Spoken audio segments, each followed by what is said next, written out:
Gayon naman, matapos mag-apunan ay hinawakan niya ang sarong at sinabi, "Ang sarong ito ang bagong tipan na pinagtitipay ng aking dugo. Tuwing inumin niyo ito, gawin ninyo bilang pag-alala sa akin. Sapagkat tuwing kakain kayo ng tinapay na ito at iinom sa sarong ito, ay pinapahayag ninyo ang kamatayan ng Panginoon hanggang sa muling pagparito niya." Tough love, tender love, trustworthy love, at higit sa lahat, dito kami ngayon, Panginoon. We are victorious because you love us, Panginoon. Mahal na mahal mo kami, Panginoon. Ramdam namin, Panginoon, na kahit dumating ang mga panahon na kami nahihirapan, dumating, Panginoon, na kami, Lord,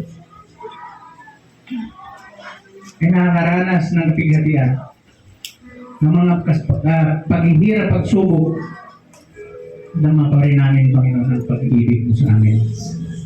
Pero walang marapat sa amin, Lord, kundi gano'n ang din ang namin dapat gawin. Gano'n ang namin dapat gawin sa aming kapwa.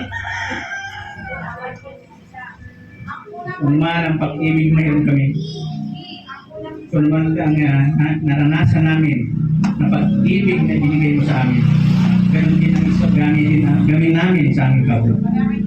Pag-ibig na nais mo ibigay sa bawat isa. Purihin ka, Ama, sa umagang ito, Lord.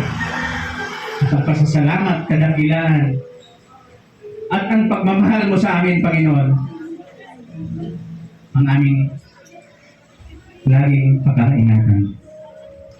Sa iyo ang kadakilan at kagalakan namin, Panginoon.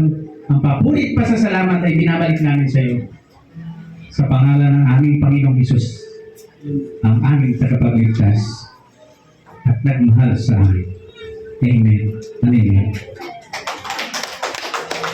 Sa mensahe na inyong sa nagsalin o God, salamat sa pag-ibig, Panginoon, na ibinigay niyo sa aming Panginoon.